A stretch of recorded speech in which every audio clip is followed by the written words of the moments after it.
The morning started like every other morning in Carson City, Nevada. Marcus Webb woke up at 6:15. He made coffee. He burned his toast. He fed his dog, a fat old beagle named Biscuit, who never once in 11 years had eaten his food quietly. Biscuit ate like the bowl was going to run away if he slowed down even a little bit. Marcus stood at his kitchen window and looked at the sky. It was that kind of clear blue you only get in the desert, the kind of blue that makes you feel like the world is clean and good and doing just fine without your help. He was 38 years old. He worked at a regional power station about 12 miles outside of town. His job was boring. He monitored numbers on screens. He made sure the right switches were in the right positions. He drank too much coffee, ate too many sandwiches at his desk, and called his mother every Sunday. It was not a dramatic life. Marcus had never wanted a dramatic life. He poured the burned toast into the trash, poured himself a second cup of coffee, and sat down at the kitchen table with his phone. He was reading about a basketball trade that he didn't particularly care about when Biscuit suddenly stopped eating. That was the first strange thing. Biscuit never stopped eating. In 11 years, Biscuit had never once stopped eating before the bowl was completely empty and licked clean. Marcus looked down at the dog. Biscuit had his head up. His ears were lifted as high as beagle ears could go, which wasn't very high. His small brown eyes were pointed at the ceiling. He was listening to something. Marcus couldn't hear anything. He set his phone down. He turned off the small television that always played the morning news in the background. He sat very still and listened. Nothing. But the dog kept staring at the ceiling. Marcus looked up too. The ceiling was white. There was a small water stain in the corner from that leak 2 winters ago that he still hadn't properly fixed. There was nothing else. Nothing unusual. Nothing wrong. Then the coffee in his cup moved. It rippled. Just a little. The way coffee ripples when you put the cup down on a table too hard. But Marcus hadn't moved the cup. The cup was sitting perfectly still on the table. And the coffee was rippling, moving in slow circles, like something was vibrating the air itself, vibrating it so low and so deep that Marcus couldn't hear it but his coffee could feel it. He stood up slowly. Outside the birds stopped singing. That was the second strange thing. Carson City always had birds in the morning. Always. Sparrows mostly. Little brown things that sat in the big olive tree in his backyard and made noise from the moment the sun came up until the heat of the afternoon sent them into the shade. They were loud and they were reliable, and Marcus had lived with their noise for so long that he never actually heard it anymore. He only heard it now because it was gone. Complete silence. No birds. No cars, though it was early enough that there weren't many. No wind. No biscuit eating. Just the world holding its breath. Marcus walked to his back door and opened it and stepped onto the porch. The sky was still blue directly above him. To the east, toward the mountains, it was still that clean desert blue. But to the west the sky was doing something Marcus had no word for. It was not cloudy. It was not stormy. It was not any kind of weather event he had ever seen. The western sky was going dark. Not dark like night. Night came in slowly, gradually, starting at the edges and spreading in. This was different. This was a darkness that started at one point in the upper atmosphere and spread outward like ink dropped in water. And the darkness had a shape. It was not smooth or round or natural. It had edges. Hard, geometric edges. Long straight lines and sharp corners. Marcus stood on his porch in his pajamas and his slippers and he watched that darkness spread and he felt something in his chest that he had not felt since he was a child. A feeling he remembered from a nightmare he used to have when he was about 7 years old. A nightmare where something enormous was standing outside his bedroom window, something too big to see all at once, something that knew he was in there. Pure, cold, absolute terror. His phone rang. He picked it up without taking his eyes off the sky. It was his coworker, Danny Reyes, who lived on the north side of town. Marcus. Danny's voice was not right. Danny was a jokey guy, always laughing, always making some dumb comment about whatever was happening. His voice right now had none of that. Marcus, are you seeing this? Yeah, Marcus said. What is that? I don't know. It's getting bigger. I know. There was a pause. Both of them watched from their different porches in silence, connected through a phone line, listening to the other one breathe. Marcus, Danny said very quietly. I don't think that's a weather thing. No, Marcus agreed. I don't think it is either. The darkness kept spreading. And as it spread, Marcus began to be able to see it more clearly, or rather, he began to be able to see what was making it. The dark was not emptiness. It was not absence of light. It was the presence of something. Something solid. Something massive.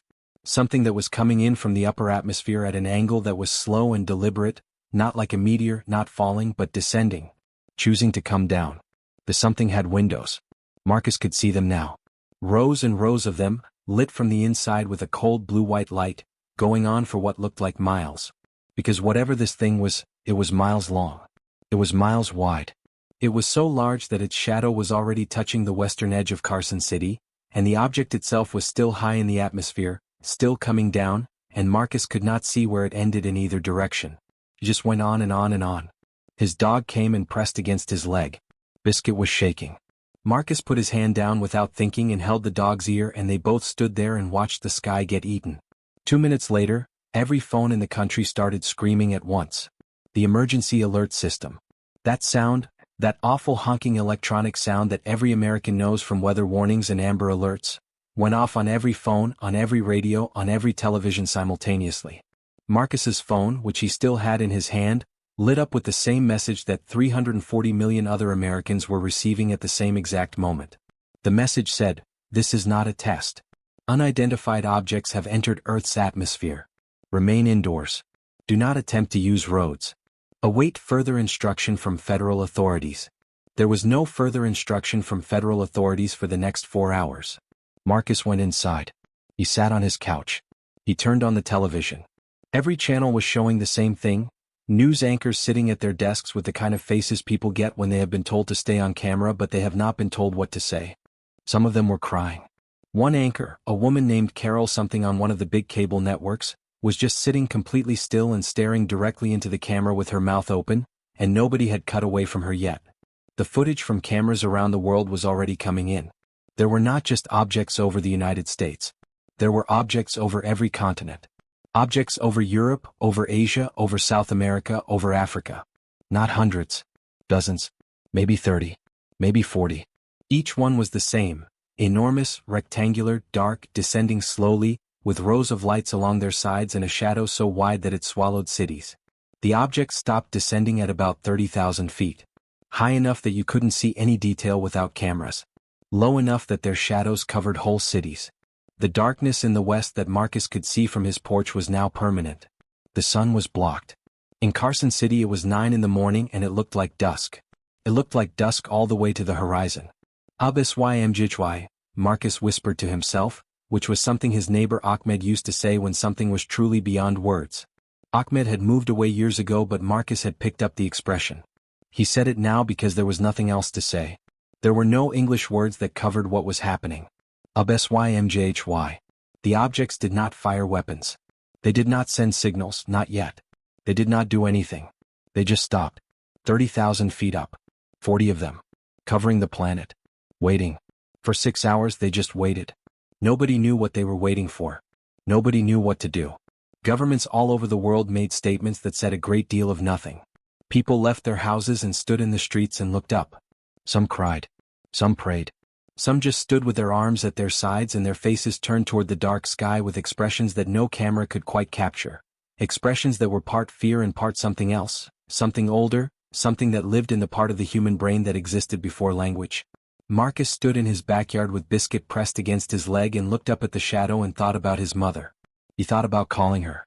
He almost did. But something stopped him. Some instinct that said, not yet. Not yet. Wait. See what happens next. Something told him that the next thing that happened would change everything. He was right.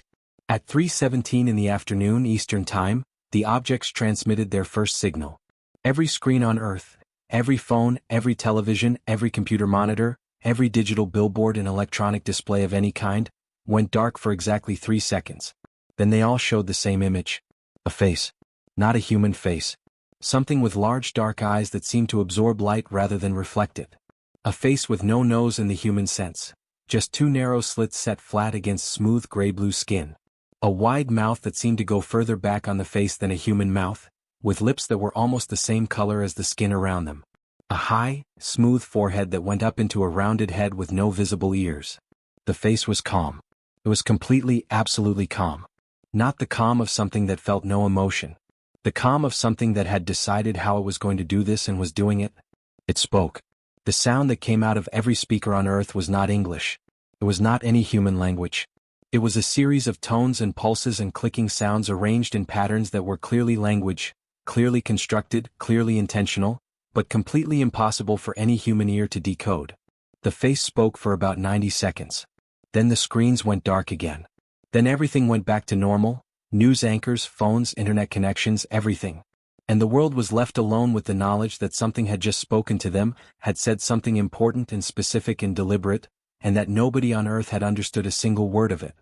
In the Pentagon, in the Kremlin, in the Élysée Palace, in Beijing's Central Command Centers, in every military headquarters on the planet, the same thought arrived in the minds of the people in charge at the same moment. We have been spoken to. We have no idea what was said. We have a very short amount of time to find someone who can figure it out. Caro was feeding her cat when the screens went dark. Her name was Dr. Caro Vasquez. She was 34 years old. She had a PhD in computational linguistics from MIT and a second PhD in theoretical xenocommunication from a small research institute in Lausanne, Switzerland, that most people had never heard of because the field of theoretical xenocommunication had, until today, been almost entirely theoretical. She lived in a small apartment in Cambridge, Massachusetts. She had 2 cats. One was named Variable and one was named Constant, which told you a lot about her sense of humor. She had just gotten home from a late evening at the university where she was an associate professor. She was in her kitchen in her socks, opening a can of wet food for Variable, when the lights on her phone changed and the face appeared on her small kitchen television. She set down the cat food. She walked to the television. She watched the face speak. She listened to the sounds. Unlike every other person on Earth who was watching and hearing the same thing, Caro did not feel terror. She felt something very different. She felt recognition. Not of the specific sounds, she had never heard these sounds before. Nobody had. But the shape of them. The structure. The way the tones were organized and the way the clicking elements were arranged in between them. She had spent 15 years developing models for how language might work for a species that had evolved differently from humans, how communication might be structured if the beings using it had different sensory equipment, different cognitive architecture, different relationships to time and space and meaning. She had written papers about this. She had given lectures about this. She had been laughed at, gently and not so gently, by colleagues who thought the whole field was science fiction with extra steps. And now she was standing in her kitchen at 9:45 at night listening to exactly the kind of thing she had spent 15 years preparing for, and she could hear, beneath the unfamiliar sounds, the bones of it. The skeleton. The structural logic. The signal didn't just end. Before the screen went dark, there was a secondary pattern embedded in the last 15 seconds of the transmission. A repeating sequence, much simpler than the main content, like a key being held up for someone to see. Most people didn't notice it. It went by fast and they were still in shock from the first part. Caro noticed it. She replayed it 4 times from her phone. Then she sat down on her kitchen floor, right there between the refrigerator and the stove, and opened her laptop and started working. Variable finished eating alone, stepped over her legs and went to sit on the couch. Caro didn't notice. She was already somewhere else. She was inside the language, moving around in it, finding the walls, looking for the doors. She was going to find a way in. She had to. Because nobody else was even looking in the right direction. By the time the sun rose the next morning, or would have risen, if the shadow of the object over the northeastern United States hadn't made the sky a permanent gray, the world had not ended. That was not nothing.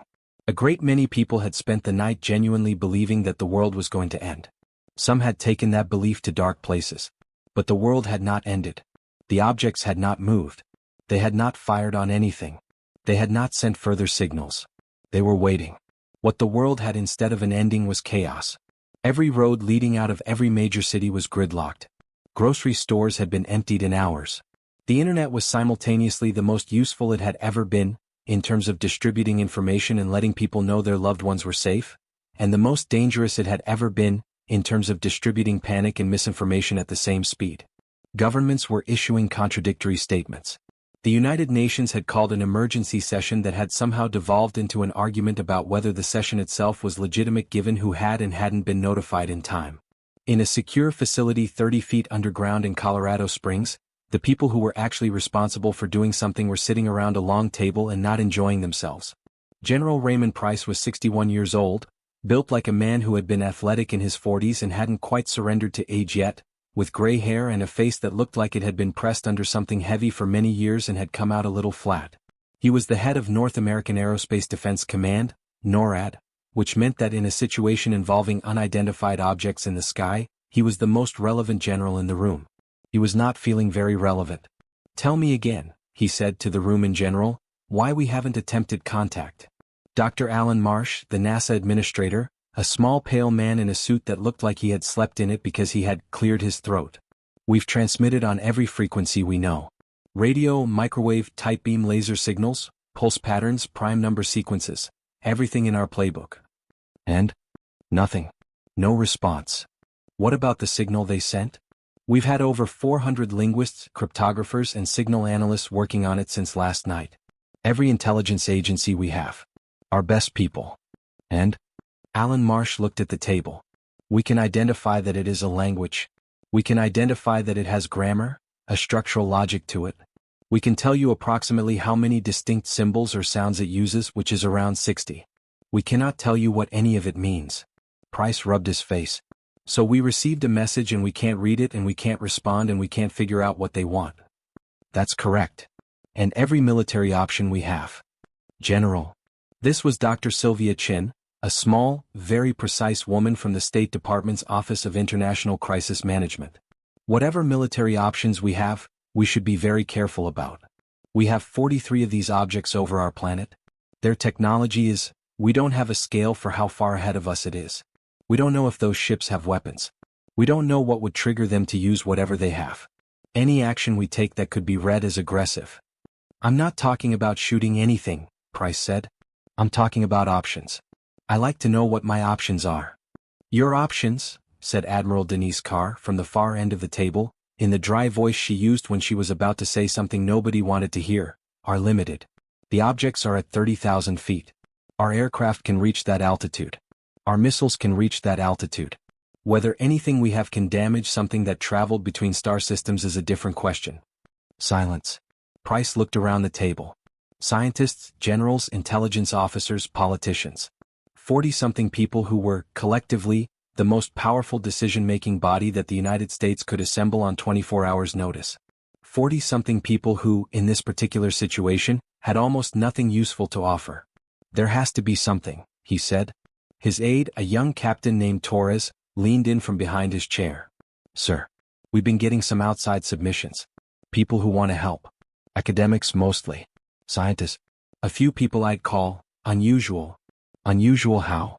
People who've spent their careers preparing for something like this. Xenolinguists. SETI researchers. Theoretical communication people. Do any of them seem like they know what they're talking about? Torres hesitated. Most of them are saying the same things our own people are saying. But there's one. He laid a thin folder on the table in front of Price. She submitted a 9-page analysis at 4 in the morning. I read it. I don't understand most of it. But I understood enough to think you should look at it. Price opened the folder. The name on the analysis was Dr. Caro Vasquez. The title was Preliminary Structural Decomposition of the ET Transmission, Identifying a Potential Entry Point for Reciprocal Communication. Price read the first page. Then the second. He was not a linguist. He was not a scientist. He was a military man who had spent decades learning to tell the difference between someone who knew what they were talking about and someone who was pretending to know what they were talking about. He finished the second page and looked up. Get her in here, he said. Now. They sent a car for Caro at 6 in the morning. She had not slept. She had eaten 1 granola bar and drunk approximately a pot and a half of coffee. When the 2 uniformed soldiers knocked on her apartment door, she opened it immediately, because she had been sitting on her couch for the last hour watching the door and waiting. She had a small bag already packed. She had a laptop. She had a hard drive with 15 years of research on it. She had, tucked in the inside pocket of her jacket, a handwritten page of notes that she had been working on all night, notes that she was more and more convinced were the beginning of a key. She got in the car. She didn't ask where they were going. She had figured that part out already. In the car, one of the soldiers, a young woman maybe 25 who looked like she had been awake all night too, looked at Caro and said very quietly, "Can you actually do it? Can you figure out what they said?" Caro was quiet for a moment. "I think I can figure out enough to say something back," she said. "Whether they understand us back is a different problem. But I think I can find a way to open the conversation." The soldier nodded. She looked out the window at the gray, shadowless sky. "Because I keep thinking," the soldier said, "about the fact that they haven't fired yet. And I keep wondering if that means they don't want to. Or if it means they already know they don't have to." Caro looked at her. "Both of those things can be true at the same time," she said. The soldier thought about that. That's the scariest thing anyone said to me in the last 24 hours, she said. I know, said Caro. I've been thinking it all night. They drove the rest of the way in silence. Caro arrived at the secure facility and was shown to a room with a table and a chair and a screen and very good internet access. She set up her equipment. She asked for more coffee. She was brought more coffee. She was left alone, which was what she needed. She had until whatever these objects decided to do next to find a way to talk to them. She started working. The key, she had determined in the overnight hours, was in the secondary signal, that repeating pattern at the end of the transmission. Most of the analysis teams had treated the primary transmission as the important part and the secondary signal as something like a signature or a tag. Caro had looked at it differently. The secondary signal was instruction. Was a guide. It was the aliens. She was going to use that word, she had decided, because dancing around it was a waste of time, showing their key. Showing what the tonal and clicking elements corresponded to. Not in any human language. But in something more basic than language. Mathematics. The secondary signal was mathematical. Specifically, it was a mapping, a series of correspondences between the sounds in the primary transmission and a set of numerical values.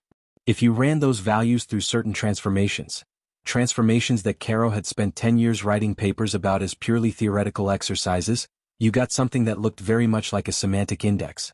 Not a translation. Not word for word. But something like a map of meaning. Something like being handed a list that said, this cluster of sounds relates to physical objects. This cluster relates to time. This cluster relates to relationships between things. This cluster relates to something we don't have a human concept for yet. That last cluster was the biggest. That was going to be a problem. But Caro set it aside and worked on what she could decode. By 10 o'clock in the morning she had a rough and incomplete version of what the primary transmission had said.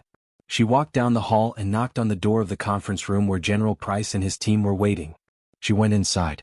23 people looked at her. I have a partial translation, she said. Nobody said anything. She opened her laptop and turned it to face the room. It's not perfect, she said.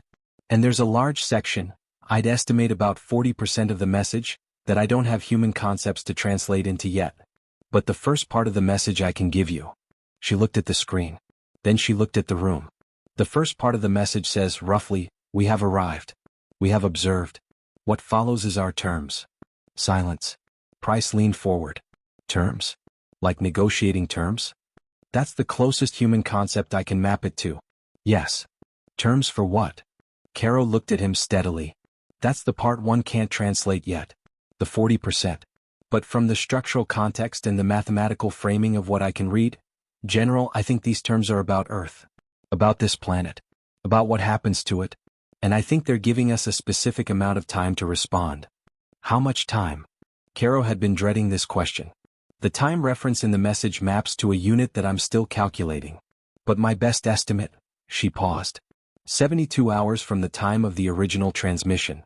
Everyone looked at the clock. The transmission had been sent 31 hours ago.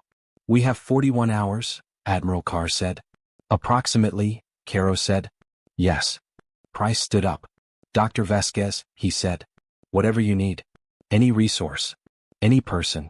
Any database in any country on this planet. You tell Captain Torres and he makes it happen. You have 41 hours to tell me what these things want. Caro nodded. I need one more thing, she said. Name it. I need to be the one who sends the response signal. When I figure out what to say and how to say it, I need to be the one who transmits it. Nobody else. Nobody who doesn't understand the structure of this language. One wrong element in the response and we won't just be misunderstood.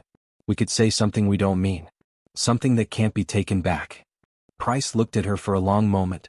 Agreed, he said. She went back to her room. She had 41 hours. She had never been more frightened in her life. She had also never been more awake. Never more alive. Never more certain that everything she had done, every paper she had written, every lecture she had given to half-empty rooms full of skeptical colleagues, every late night she had spent building models that nobody believed would ever be tested, all of it had been building to this room, this chair, this laptop, this single impossible job. Abis YMGHY, she said to herself quietly, alone in the room. She opened a new document. She began to decode. Marcus Webb had not left his house. He had food for about a week if he was careful. He had water. He had power. The grid hadn't gone down yet, though there were reports of rolling outages in some of the bigger cities. He had biscuit. He had a television which he watched in the way a person watches a fire, not because it tells you anything useful but because you can't look away from it. On the second day the television told him something useful. A news channel had gotten hold of, or been given, it was hard to tell, the partial translation of the transmission. The ticker at the bottom of the screen was running it on a loop. The anchor was reading it in the tone of someone who has been given information they do not fully believe but are reporting anyway. Authorities have confirmed that a partial translation of the alien transmission has been achieved by a team working with the Department of Defense. The message reportedly begins with, "We have arrived. We have observed. What follows is our terms." Marcus sat up straight. "Terms?" he said to Biscuit. Biscuit was asleep on the couch beside him and did not respond. Terms meant negotiation. Terms meant someone had something they wanted and was naming the conditions.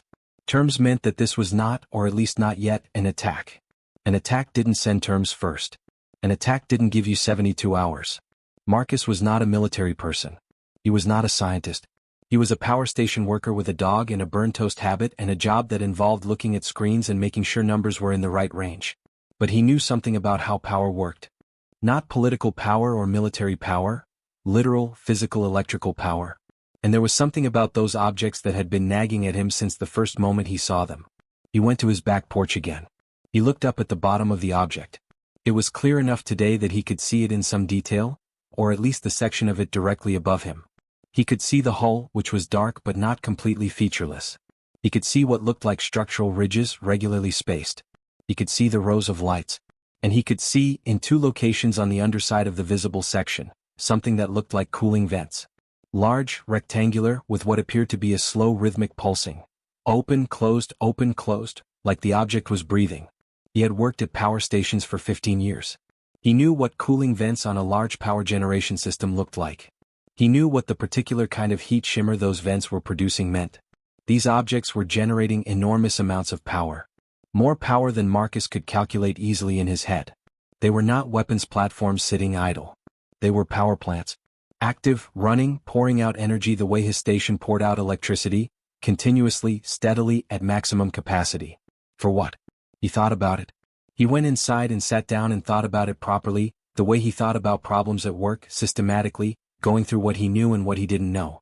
Objects this size, generating this much power, hovering at 30,000 feet and doing nothing else visible. What would require that much power? Not weapons. Weapons were uses of power, bursts, not continuous draws. Not communication. Communication needed some power but not this much. Field generation, he thought. Some kind of field. A large, continuous, energy-intensive field that covered a significant area. Like a net. Or a blanket. Or a cage. His throat went dry. Or a cage. He picked up his phone. He was going to call Danny. Then he stopped because he thought of something better. His cousin Lisa worked at a government research lab in Albuquerque. Nothing classified, just material science stuff, but she had contacts. She might be able to get this thought to the right person. He called Lisa. She answered on the first ring because everyone was answering on the first ring now. "Marcus. Thank God. Are you?" "I'm fine." "Lisa, listen. I need you to get a message to someone in a government science facility or a military technical team. Someone who's working on the alien situation." Marcus, I'm not exactly on those lists." "You know people who know people. Come on. This is important. I think I know something about what those ships are doing." Pause. "What do you think they're doing?" "I think they're running a field generator. Something big. I don't know what it's keyed to, whether it's electromagnetic, gravitational, some kind of subatomic thing we don't have a name for. But the energy signature I'm seeing on the underside of the one above us. Lisa, that's not a weapons system. That's not an engine. Whatever that much continuous power is going to, it's going to something that covers a large area. Something that needs to be on constantly." Another pause. Longer this time. "You think they've already done something," Lisa said slowly. "Before the timer runs out. You think the cage is already built." "Yeah," Marcus said. "That's what I'm worried about." Silence. "I'll make some calls," Lisa said. She made the calls. The message got through, third-hand and slightly garbled, to a defense science team in Colorado Springs that was coordinating with the analysis group that Caro Vasquez was working with. It arrived as a 3-sentence note from a materials scientist in Albuquerque who had gotten it from her cousin who worked at a power station and had been staring at the bottom of one of the alien ships for 36 hours. The note said, Power station tech with long-form field gen expertise believes the ships are running a continuous field covering planetary or continental scale. Believes the field is already active. Believes it may be the terms themselves, not conditions for action but the action already taken. Carol read it. She sat for a very long time. Then she went back to the 40% she couldn't translate and looked at it differently. She had been approaching it as future tense, as conditions for future events. What if it was past tense? What if it was describing something already done? She ran it through her model again with that correction. The numbers changed. The structure changed. She looked at the new output for a long time. Oh, she said. She said it very quietly to herself, alone in the room. Then she stood up and walked down the hall very quickly and knocked on the conference room door with more force than she intended. When they opened the door, her face told the room something was wrong before she said a single word. I have the rest of the translation, she said. She looked directly at General Price. You need to sit down, she said. She had never told a general to sit down before. He sat down. She opened her laptop. The terms, she said, are not a request. They are not a negotiation. I had the tense wrong. It's not we will do this unless you agree. It is, we have done this. These are the terms of what has already been done. Price stared at her. What have they already done? Caro took a breath. According to my translation, and I want to be very clear that there is still uncertainty in this, I could be wrong about some elements but the core structure is solid, they have installed a planetary suppression field. Covering the entire Earth. Every ship contributes to it. Together they form a complete shell. The field doesn't hurt anything. It doesn't interfere with biology or electricity or existing technology. But it blocks, she checked her notes, it blocks what they call deep emission. Which I believe refers to any signal, energy, or material that leaves the atmosphere beyond a certain altitude. Meaning? Meaning we can't launch anything, Admiral Carr said. Her voice was flat. Nothing beyond the field, which sits just above the thermosphere. Rockets, missiles, satellites, anything we launch that tries to pass through the field. Caro paused. I believe it would be stopped, returned, or absorbed. I don't know which yet. The room was very quiet. They've locked us in, Price said. Yes. We're in a cage. Yes. And the terms, what they've already done, what's the offer? What are they giving us in exchange for being caged? Caro looked at her screen. The terms say that in exchange for complete demilitarization of space, meaning humanity agrees never to develop or attempt to deploy weapons or military technology beyond the atmosphere, the field will be removed. They will make contact. They will open trade. They will share technology that they describe as, she translated carefully, enough to solve your smallest hungers.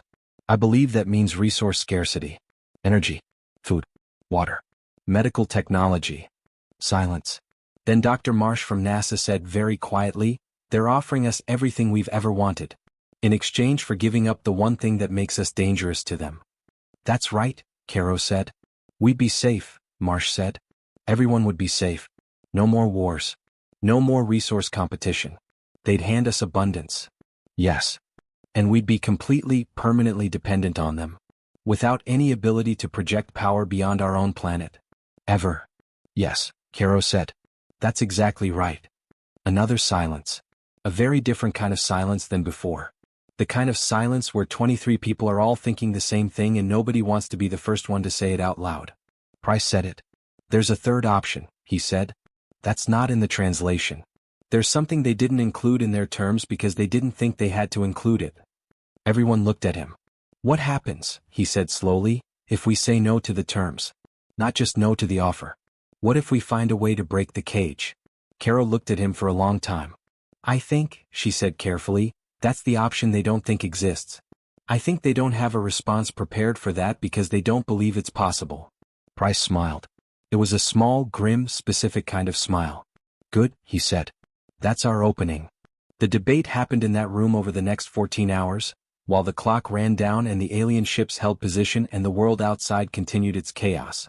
On one side of the debate was Dr. Sylvia Chin, Dr. Alan Marsh, and about a third of the room. Their position was straightforward. Accept the terms. The terms were not a bad deal. Humanity would be safe. Resources would be shared. The technology they were being offered could end hunger, could end disease, could end most of the human suffering that had plagued the planet for all of recorded history. Yes, they would be giving up independence. Yes, they would be giving up the ability to reach the stars on their own terms. but they would be alive. All of them. All 8 billion of them. And fighting back was a fantasy. These beings had crossed the stars. They had deployed a planetary suppression field before any human defense system had time to respond. They had technology that was so far ahead of humanity that even trying to understand it would take decades. The idea of fighting back was not a plan, it was a way of feeling brave while marching toward destruction. On the other side of the debate was General Price, Admiral Carr, and most of the military people in the room. Their position was also straightforward. Don't accept the terms. Not because the terms were bad in the short run, but because of what they meant in the long run. A species that accepted being caged was a species that had accepted being owned. Today the terms were generous.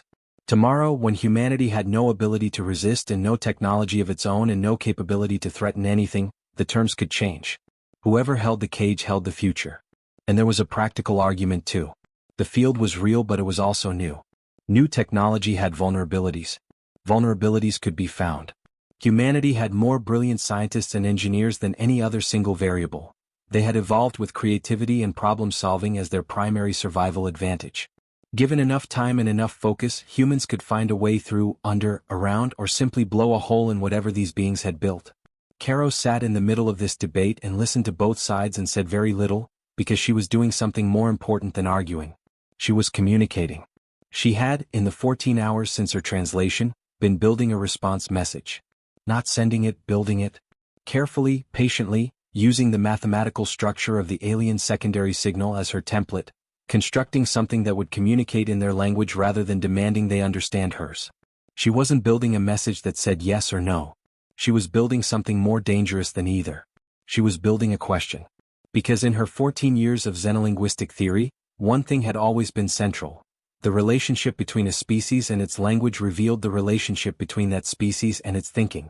How a species structured questions told you how that species thought about unknowns. And the question Caro was building was specifically designed, based on the structure of the alien transmission, to be the kind of question that would have to be answered. The kind of question that, in the grammar of this alien language as she understood it, could not be deflected or ignored without a specific grammatical cost. A grammatical cost meaning, ignoring this question would, in their language, mean something specific. Something like, we refuse to treat you as an equal. And she was betting, purely theoretically, based on 15 years of building models, that a species that had the technology and the organization to deploy a planetary suppression field across an entire inhabited world had gotten there not just through power but through a culture that had very specific feelings about what it meant to be treated as an equal. She was betting that they were proud. And she was going to ask them a question that their pride would not let them refuse. Dr. Vasquez. She looked up. Dr. Marsh was standing beside her table. Can I ask you something honestly? He said. Yes. He sat down. He looked tired in a way that went past physical tiredness into something else. Do you actually think there's a way to break that field? Because I've been in the other room listening to Price and Carr and those military people talk about finding vulnerabilities and I respect them. I do, but they're talking about our physics. Our understanding of what energy fields are and how they work. These beings have been traveling between stars. Their physics is not our physics. Whatever that field is built from, whatever principle it operates on, we might not have the ability to even understand it, let alone break it. Caro was quiet for a moment. No, she said. I don't think we can break it from the outside. Marsh looked at her. What do you mean from the outside? Caro looked at the message she was building on her screen. A field that covers an entire planet and requires 43 ships to generate isn't a simple fence. It's a system. Systems have control structures. Control structures have inputs. An input that can turn a system on can also turn it off. Or change it. Or redirect it. She paused. I don't think we can break the cage by hitting it from the inside. But if we could get to the switch. The switch is on those ships. Yes. Which are 30,000 feet up and surrounded by... I know, Caro said. I know. I'm not saying it's easy. I'm saying it's the right problem. Finding the switch or finding someone who can operate it. Not breaking the bars but getting to the gate. Marsh stared at her for a long time. Then he stood up, slowly, and looked at the wall, where a world map had been put up with the 43 ship positions marked in red. You're going to ask them a question, he said quietly. It wasn't a question. He had seen her screen. Yes. What kind of question changes anything? What question do they say yes to that helps us? Caro looked at him. I'm not trying to get them to say yes, she said. I'm trying to get them to say something unexpected. Something off script. Something their terms and their protocols didn't prepare them for. Because the moment they're off script, we know more about them than they planned for us to know. And knowing more is the only advantage we have. Marsh was quiet for a long time. Caro, he said. Yeah. Don't tell Price about the question yet. She looked at him. The military people, they're thinking about weapons. They're thinking about hitting the field hard enough to make a dent. If they know you're taking a softer angle, they might step on it. They might decide the question is too slow, too theoretical. He paused. Let me buy you some time. Give me 6 hours. Send the question while they're still debating the direct approach. She looked at him carefully. Why are you helping me? He was quiet for a moment. Because I've got 2 daughters, he said. Both teenagers. And I know what the military option looks like in the best case. It looks like years of conflict, years of danger, a world under siege. And I know what it looks like if we lose, and we could lose, Caro, we really could. We are not the most powerful thing in this room anymore. He looked at the map. But a conversation, even a conversation that goes badly, that's not a war. And right now the thing I want most is for my daughters to not grow up in a war. Caro nodded. She looked at the screen. She added the final element to the question, a subtle framing indicator that she believed, based on her reading of the alien grammatical structure, would mark the question as coming from someone who understood their language well enough to be taken seriously. Then she set up the transmission system that had been set up in the room for her use. She pressed send. The question went out on the same frequency the alien ships had used. In their own tonal and clicking language shaped by mathematics she had spent 15 years developing, the question said, or the closest human approximation was, you who have the power to close the sky, have you ever spoken with something that surprised you? Then she sat back and waited. 37 minutes later, every screen on Earth went dark. Not for 3 seconds this time. For 22 seconds. Then the face appeared again. The same face. The same calm. But there was something in the large dark eyes that had not been there before. Something that Caro, who had spent more time staring at this face than any other human alive, thought she recognized. Interest. The face spoke. It spoke for 4 minutes and 11 seconds. Much longer than the first transmission. When it stopped, Caro was already reaching for her laptop. She had her answer. And the answer was not what anyone in any government or military installation on Earth had expected. The answer, translated as closely as Caro could manage, said, yes, what? And we have not forgotten it. The thing that surprised us was smaller than we expected the universe to produce. It was loud in ways we did not predict. It was stubborn past the point of sense. We thought its time was ending. It did not end. We watched it for a long time after that. We thought we knew what it would become. We were wrong. We came here because we thought we knew what you were. Your question has introduced uncertainty. We are deciding what to do with uncertainty. Wait. Caro read it 3 times. Then she pressed print, walked down the hall, walked into the conference room where Price and Marsh and 20 others were in the middle of a heated exchange, and put the paper on the table. Everyone stopped talking. They read it. Silence. Then Price looked at Caro with an expression she hadn't seen on his face before. Not the controlled military expression, not the grim problem-solver face. Something more open. They've seen something like us before, he said. Something smaller, Caro said. Something they thought was finished. That wasn't finished. And they thought they knew what we were. And my question made them uncertain. Price looked at the paper again. Then he looked at Marsh. Then he looked back at Caro. What do we do with that? He said. Caro pulled out a chair and sat down. She was tired. She had not slept in more than 30 hours. But her eyes were very clear. Now, she said, we show them they were right to be uncertain. We show them they don't know what we are. We show them the thing they've never seen before. Which is what? A species that doesn't negotiate from strength, she said. And doesn't negotiate from weakness. A species that negotiates from the position of, we are not going to fit into either of the boxes you've prepared for us. Price leaned forward. How do we do that? Caro looked at him. We say no to the terms, she said. But we say it in a way that tells them we know something they thought we didn't know. We tell them we know about the field. We tell them we know how it works, not specifically but conceptually. We tell them we know it has a switch. And then we tell them we're not going to try to break it. We're not. Admiral Carr said. Not yet, Caro said. First we're going to ask them something nobody in their entire history of dealing with lesser civilizations has probably ever asked them. What's that? Price said. Caro looked at the paper on the table. We're going to ask them to explain themselves, she said. Why? Not what are the terms. Not what happens next. What? Why did you come here? Why this planet? Why this moment? Why these terms? What do you actually want from us? Not what you're demanding. What you want. She paused. Because I don't think they've been asked that. And I think, based on every piece of language evidence I have, that they have an answer. And that the answer matters. And that us having the answer changes the game. The room was very quiet. Then Price said, "Do it." Caro sent the second message. She sent it at exactly 31 hours before the end of the original 72-hour deadline. She sent it in the alien language carefully constructed, and it said, translated back to English, roughly this: "We understand the cage. We understand you have built it. We refuse the terms not from the position of a weaker thing refusing a stronger thing. We refuse from the position of something that knows more than you expected. We do not ask what happens next. We ask what you want. Not from our resources. Not from our compliance. From us. From what we are. You said you were wrong about us. Explain the mistake. We are listening." She pressed send.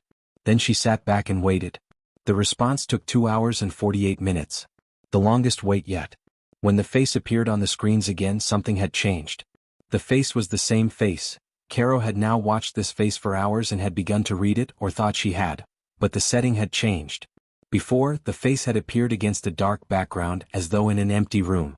Now, behind the face there was something. Other faces. Not crowded, not close.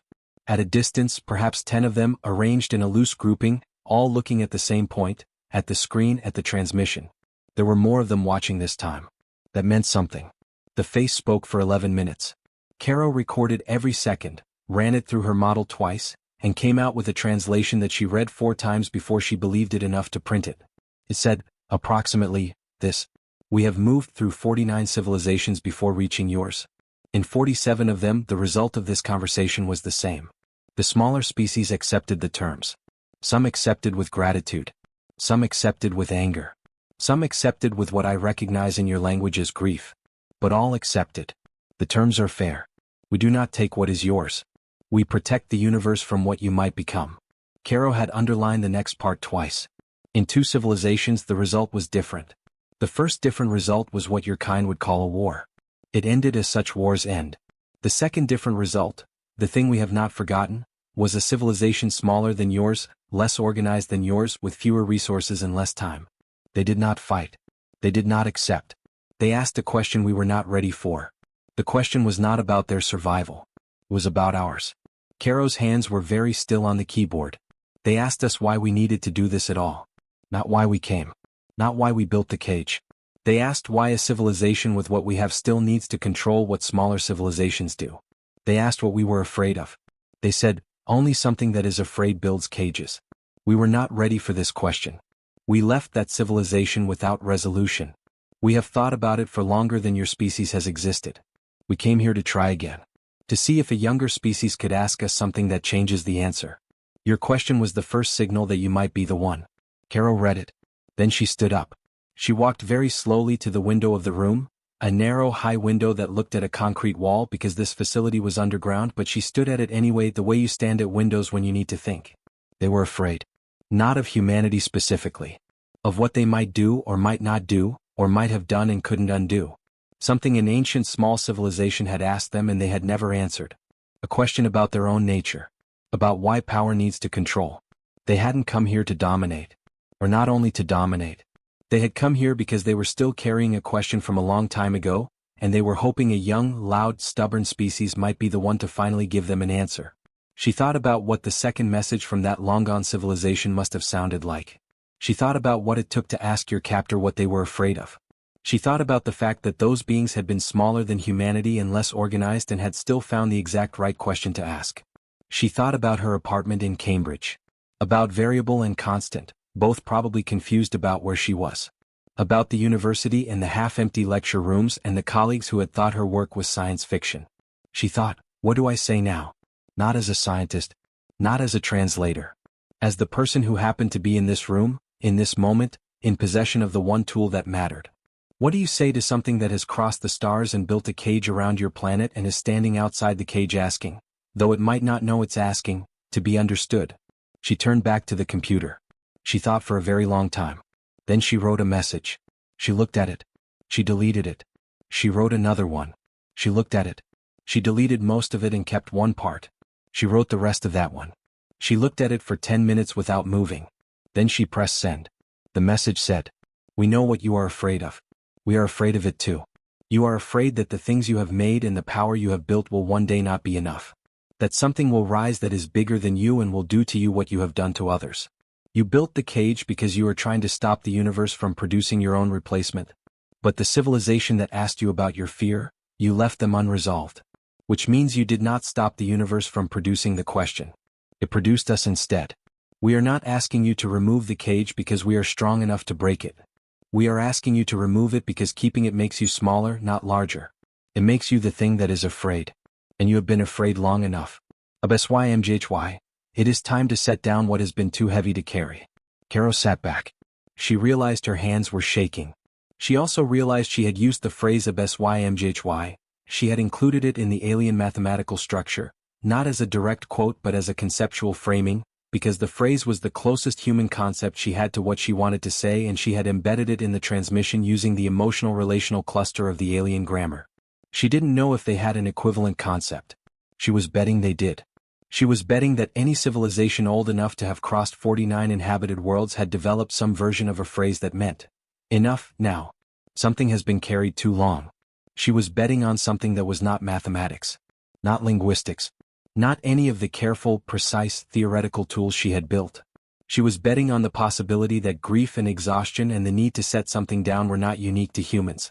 She was betting on something that felt, in the quiet of this underground room at 3 in the morning with the weight of the planet sitting on her shoulders, like the most human bet she had ever made. She closed her laptop. She put her head down on the desk. She fell asleep in the chair. She was asleep when the response came. Torres came and got her. He put a hand on her shoulder gently and said, "Dr. Vasquez." They responded. She lifted her head. Her neck ached. Her eyes felt like they were full of sand. She looked at the screen. The face was on the screen. But something was different. The face was still. The large dark eyes were directed at the camera, at her, in a way that felt different from before. More direct. More personal. Less like a broadcast to a planet and more like a conversation. When it spoke for only 45 seconds. Caro ran the translation. She read it. She sat for a very long time. Then she went and found General Price, who was asleep in a cot in the room next door, and she woke him up and she gave him the paper. The translation said, "We have heard the phrase in your grammar that means what you intended. We have an equivalent. It is very old. It predates this mission by a long time. It is a phrase our people use when something has been carried past the point of purpose. We did not expect to receive it from the outside of the cage." Then it said, "We are going to do something we have not done in 49 visits. We are going to respond to your refusal of terms not with force and not with acceptance. We are going to request a face-to-face meeting. The person who sent these messages, send her." Price read it. He looked at Caro. Caro looked at him. "No," he said immediately. "General? Absolutely not. We are not sending a civilian onto an alien ship. They asked for me specifically. Not a diplomat. Not a general. They asked for the person who sent the messages. That's exactly why I'm not. General." Caro's voice was calm but it was not gentle. "They didn't build a 72-hour deadline to end it with a meeting request. If they wanted to take me by force I'd already be gone. They're asking. And the fact that they're asking, the fact that instead of firing on us or tightening the cage or simply waiting for our deadline to pass, they're asking, that's everything. That's what we were trying for. We can't say no now." Price looked at her for a long time. He was a man who had spent his career learning when to fight and when not to. He had not gotten to his rank by being incapable of recognizing when an argument had been decided by something outside his control. "Torres," he said. "Sir. Get me a transport protocol. Find out how they intend to conduct this meeting. And get Dr. Vasquez a change of clothes and some food and about 4 hours of sleep before anything else happens." Torres moved. Price looked at Caro. "HFY," he said slowly. It was an imperfect pronunciation. But it was close. Caro looked at him. "You've been listening," she said. "I'm a good listener," he said. "When it matters." She almost smiled. "General," she said. "If I go up there, if this works, what does humanity want? What's the actual goal? Because I need to know what I'm negotiating for." He was quiet for a moment. Then he said, "Equality. Not the cage removed and nothing changes. Not their technology in exchange for our compliance. Equality. A seat at the table. We want to be part of whatever's out there, not protected from it and not owned by it. Caro nodded. I'll do my best, she said. I know you will, he said. He walked her to the door. Then he stopped. One more thing, he said. Yeah. The field. While you're up there, if there's any way to find out where the switch is or who controls it or how it works, just in case this doesn't go the way we're hoping. I know, she said. I was already planning on it. Part 6. The Betrayal Signal. While Caro was sleeping, the world was not sleeping. The 41-hour deadline had passed while the extended communication was happening. Nobody had formally addressed this. The alien ships had not done anything when the deadline expired. They just kept holding position. The field kept running. Most governments had interpreted the silence past the deadline as uncertain. Maybe the meeting request superseded the deadline. Maybe the meeting was the extension. Maybe nothing happened because the aliens were, in their own way, waiting for the result of the conversation. Or maybe the deadline was never real. Maybe it was always going to be whatever they decided, whatever the conversation produced or didn't produce. Governments around the world were operating on the assumption that the situation was still fluid. But not all governments. In a secure facility in a European capital, which country is not important for this story, only that it existed and was powerful and had been watching the communication between the alien ships and the American facility with increasing alarm, a decision was being made. The decision had been made by a small group of people who had looked at the terms and decided they were a good deal and had also decided, independently and with their own logic, that the United States having exclusive communication with the aliens and exclusive access to the meeting that was being arranged was not acceptable. They had been trying to get into the communication loop for 2 days. They had been told, politely and then less politely, that the communication was being managed centrally to avoid the kind of conflicting signals that could be catastrophic when talking to an extraterrestrial intelligence. They had agreed and then they had decided to do it anyway. Their linguist team was not as good as Caro. They didn't have anything like Caro's models. But they had the same recordings of the alien transmissions, and they had 8 hours of very intense work by some genuinely brilliant people, and they had produced something that they believed was a workable message. What they intended to send was, we also request direct contact. We represent a significant portion of humanity. We should be part of this meeting. What they actually sent, due to an error in the tonal mapping that their team had made without the benefit of Caro's secondary signal framework, was something quite different. Caro was 4 hours into her sleep when the alarm went off. Torres came in and woke her up again. This time his face was not calm. What happened? She said. Not a question. His face told her something had happened. Another signal was sent to the alien ships, he said. Not from us. We're still tracing the source. About 40 minutes ago. We don't know what it said. Caro was upright immediately. Sleep gone. Feet on the floor. Give me the recording. He gave her the recording. She ran it through her model in 7 minutes. She was fast when she was running on fear instead of patience. She read the output. She closed her eyes. What does it say? Torres asked. She opened her eyes. They were trying to ask for a seat at the meeting, she said. I can see the intention in the structure. There's a request there, a petition for inclusion. But the tonal mapping is off. The key elements are wrong. The word cluster they used for, we also, maps in the grammar I've been working with to a phrase that means, she stopped. What does it mean? She looked at Torres. It means the previous offer was a lie. Those who spoke were not real. We are the real ones. Speak to us instead. Torres stared at her. They just told the aliens, he said slowly, that you're fake. Not me specifically. But that the communication that's been happening isn't legitimate. That whoever has been talking to them, me by implication, was a deception. Torres went very still. What does that do to the meeting? Caro was already standing up, reaching for her jacket. It depends entirely on how they interpreted it, she said. If their grammar has enough flexibility to recognize the error. But if it doesn't? She looked at him. Then we have about 6 hours before they decide the meeting was a trap, the communication was a deception, and they respond to being lied to by the most powerful being on this planet the way any powerful being responds to being lied to. We need to send a correction. I know. I'm already writing it. She walked to her room while talking. She opened her laptop while walking. She sat down in the chair and her fingers were already moving. Get Price, she said. And someone needs to find out who sent that signal and shut them down before they send anything else. Already happening. Good. She worked. She was building a correction that would, she hoped, carry the grammatical markers for misattribution in the alien language. Something like, the previous signal was sent without authority. It contains errors. Disregard it. The conversation we have been having is real. The problem was she didn't actually know in their language how to say, the previous signal was sent by someone else. The alien language, as she understood it, didn't have the same concept of third parties in communication. When something was sent, the sender was assumed to be present and intentional. She had to find a way around that.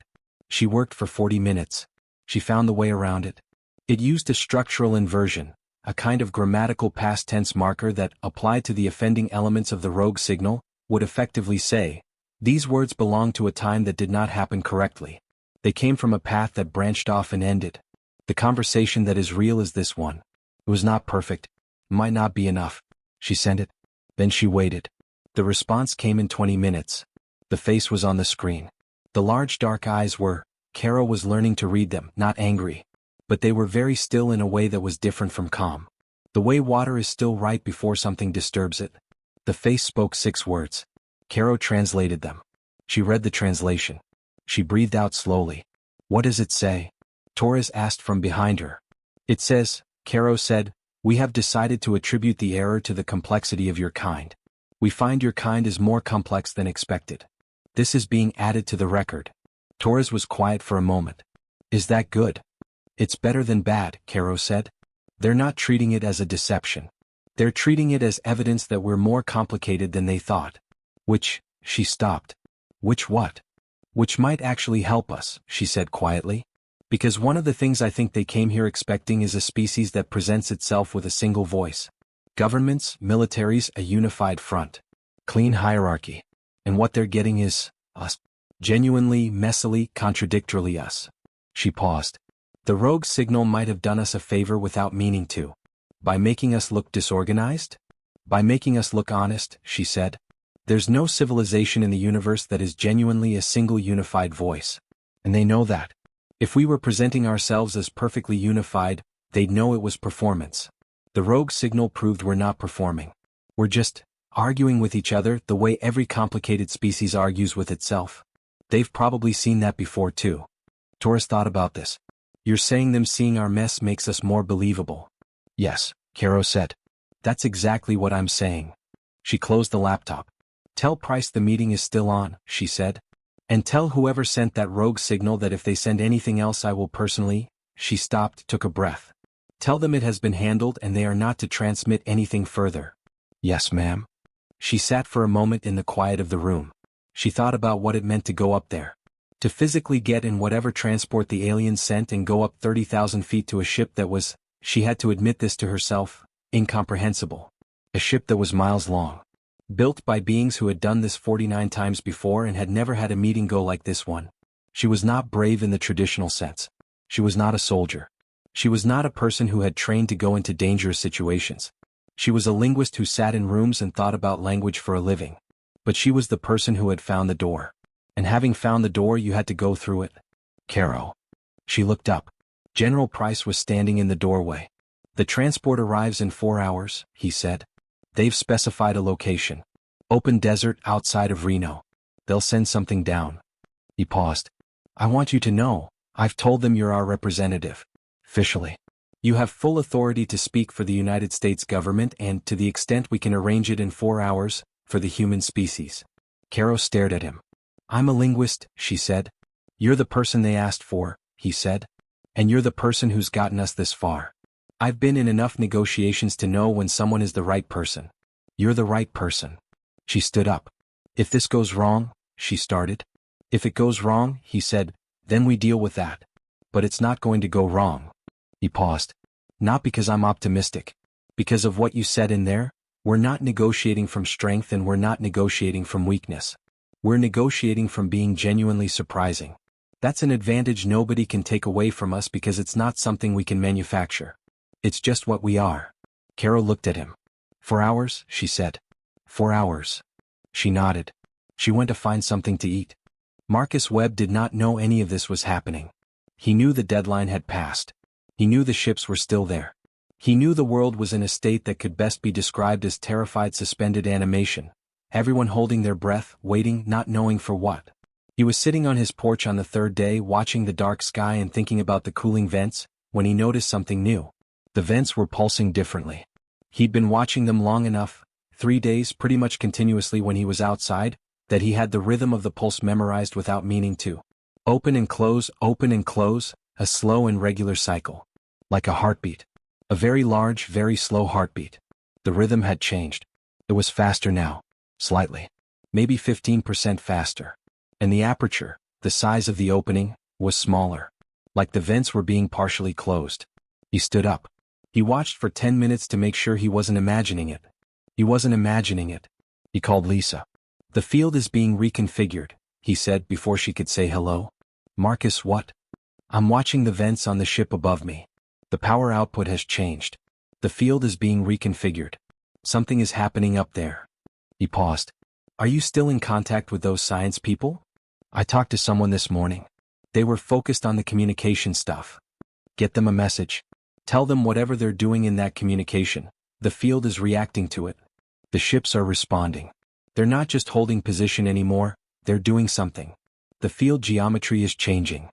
How do you know the field geometry is changing from event rhythm? Because I've worked in power generation for 15 years and I know what different output configurations look like in a cooling system, Lisa. I know what it looks like when you're holding steady output and I know what it looks like when you're starting to scale down. They're scaling down. Silence.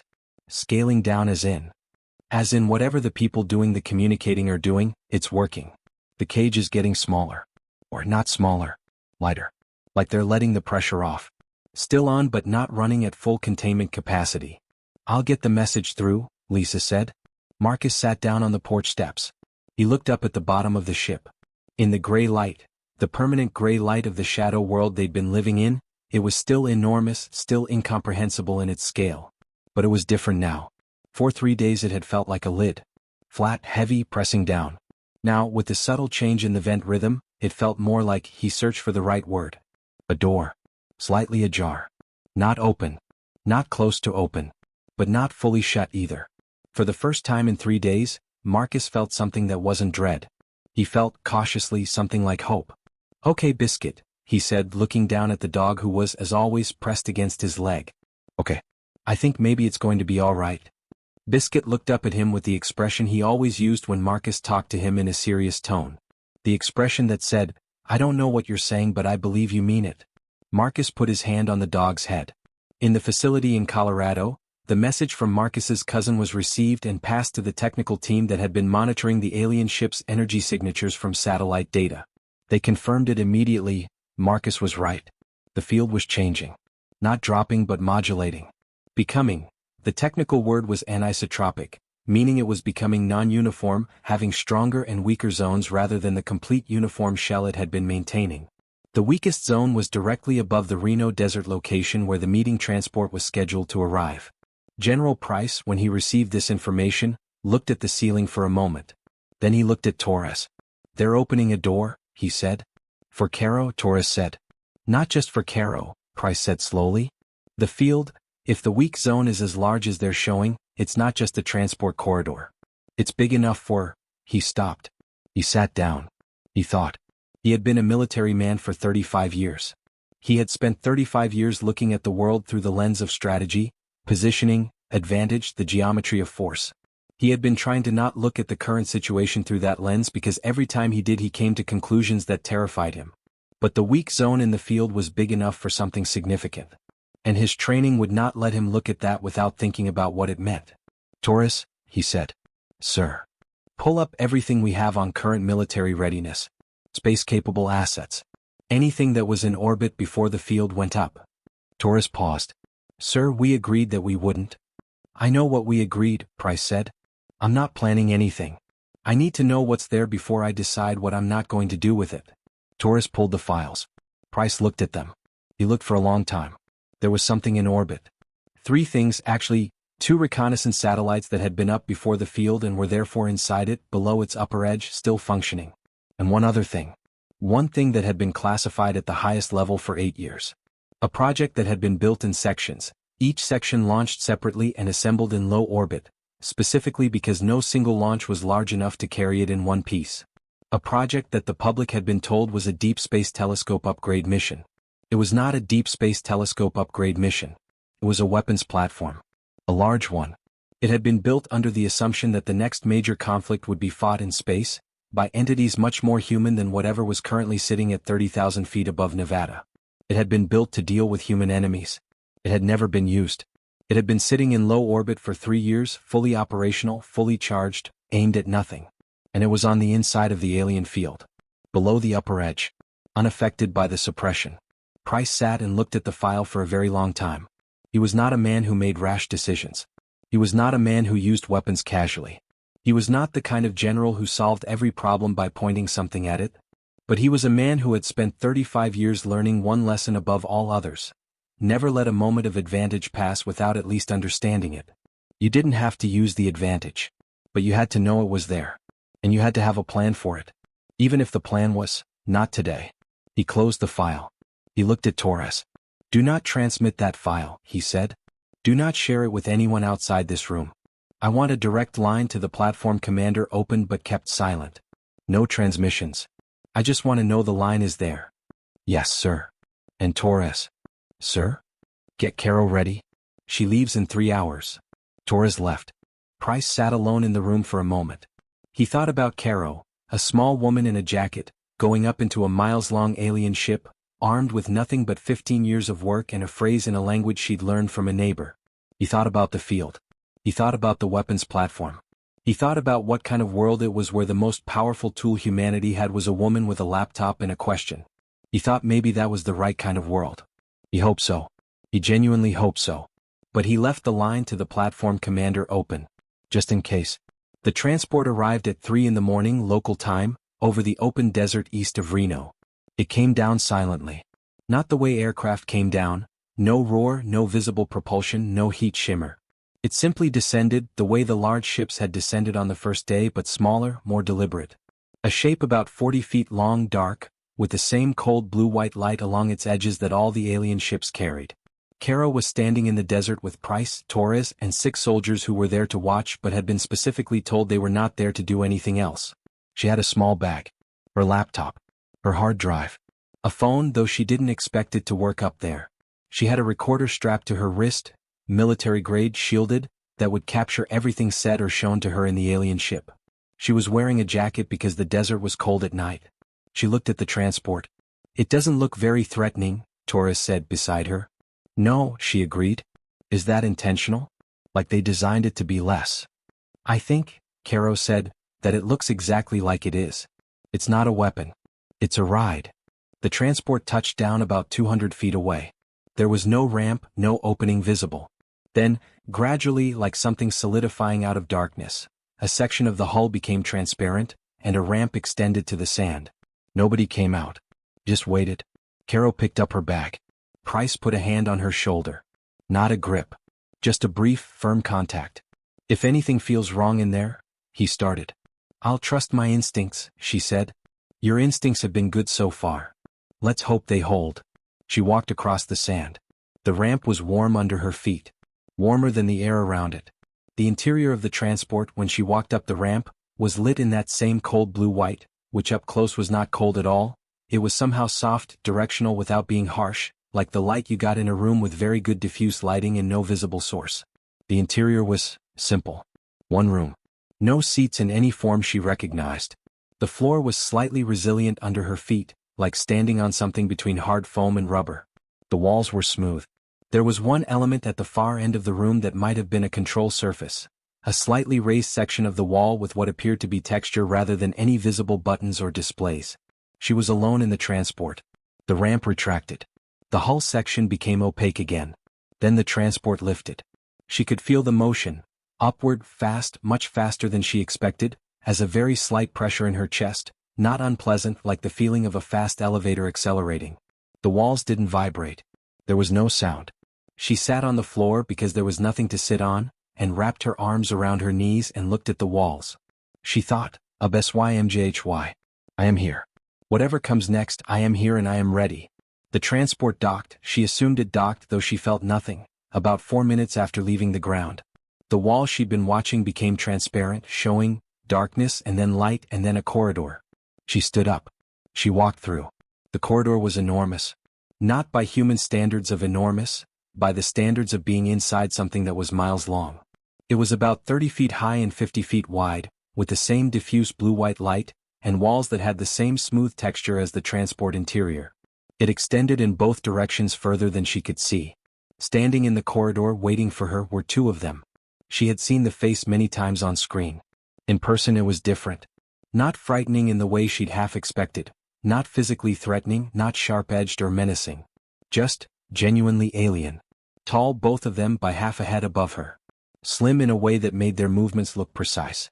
The large dark eyes that absorbed light rather than reflecting it, which up close meant that looking at their eyes was like looking into something that went very far back. Gray-blue skin. The slits of the nose. The wide-set mouth. They wore something that was not quite clothing and not quite armor. A material that moved with them and was the same dark color as the ship hull, almost identical, so that they looked partially like part of the ship itself. They stood very still and looked at her. She stood very still and looked at them. Then the one on the left, she could tell them apart, though she couldn't have explained immediately how. Something in the set of the head, the angle of the eyes, a slight difference in the way the mouth rested, spoke. She didn't run it through a model. She listened, and her brain, which had been working on this language for 3 days without stop, did what she had trained it to do for 15 years. It reached for structure, reached for pattern, reached for the bones of meaning beneath the sound. She caught about 70% of it. Maybe more. Roughly, "You are the one who named our oldest carrying." She took a breath. She spoke back. In their language, or her best attempt at it, which was imperfect but which she hoped was clear enough. She said, "I am the one who recognized it. All people carry something too long. When we recognize it in each other, we can help each other put it down." The one who had spoken was still for a moment. Then it did something she did not expect. It made a sound. A short, quick sound, not a word, not part of speech. A sound that, in the context of the surrounding language she'd been studying, mapped to something like acknowledgement of an unexpected truth. The nearest human equivalent, Caro thought, would be a sharp exhale. The sound someone makes when they've been hit with a truth they weren't ready for but recognize as true. The sound a person makes when something lands. She almost smiled. HFY, she said very quietly in English. And then in their own tones, something that means, "We have been carrying this together without knowing it." They led her down the corridor. The ship was beyond words in most of its details. She tried to absorb everything, cataloging for the recorder, noting what she could. The corridors branched in ways that weren't perpendicular. The geometry was slightly off from human architecture, angles that felt correct in a way that wasn't quite right angle correct. Some sections were open, vast, high-ceilinged areas that she glimpsed through archways. Some were more intimate. All of it was lit in that same blue-white softness. There were others on the ship. She passed perhaps 30 of them in the corridors. All of them stopped and looked at her. Not aggressively, she was not, as far as she could tell, being assessed as a threat.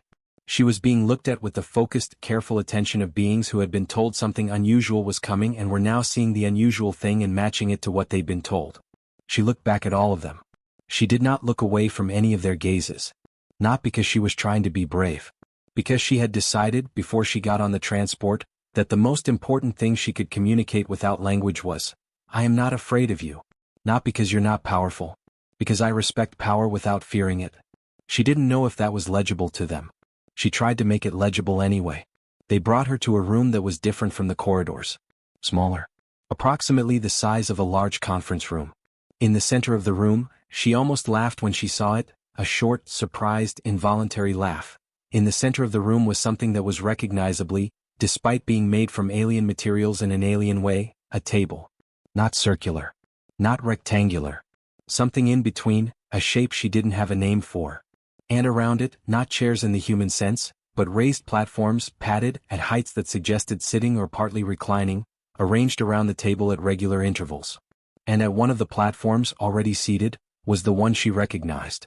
The face from the screens. She had been looking at this face for 3 days.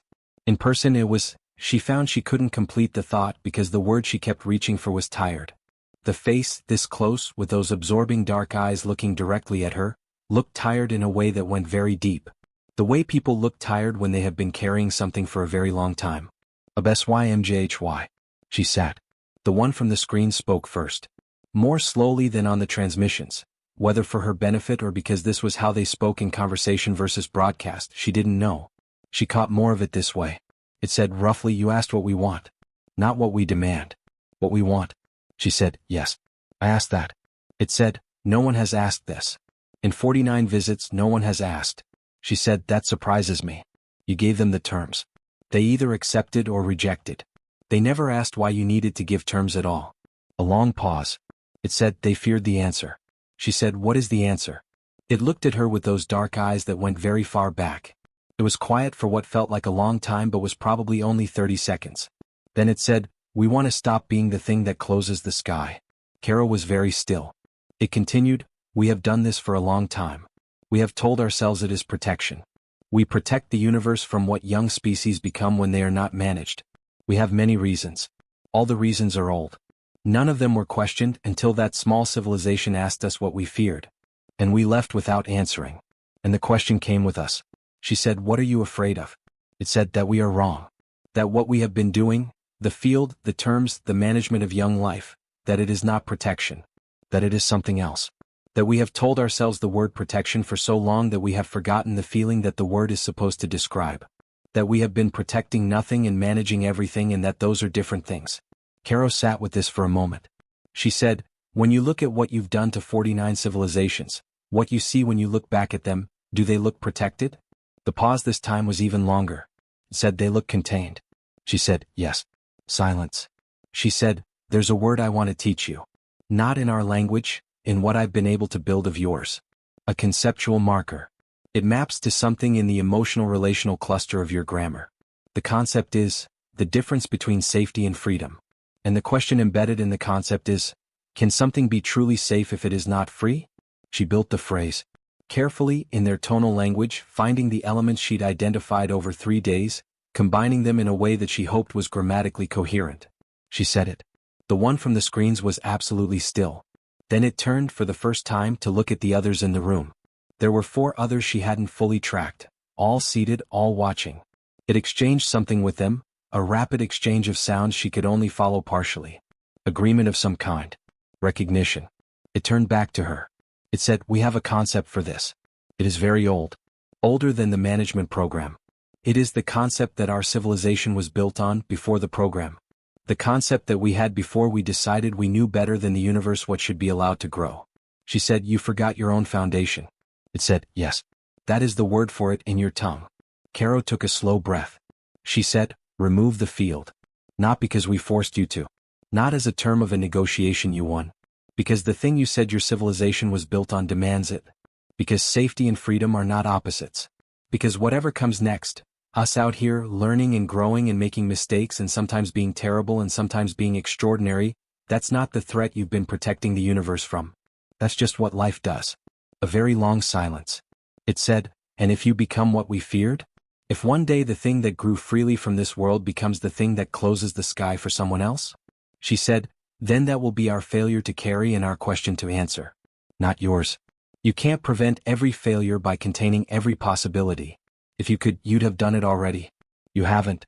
The small civilization's question is still with you after all this time. Containment doesn't heal. Just holds." The longest silence yet. Then the one from the screen said, in its language, something that Caro translated in her head very slowly and carefully, because she wanted to be sure she had it right. It said, HFY.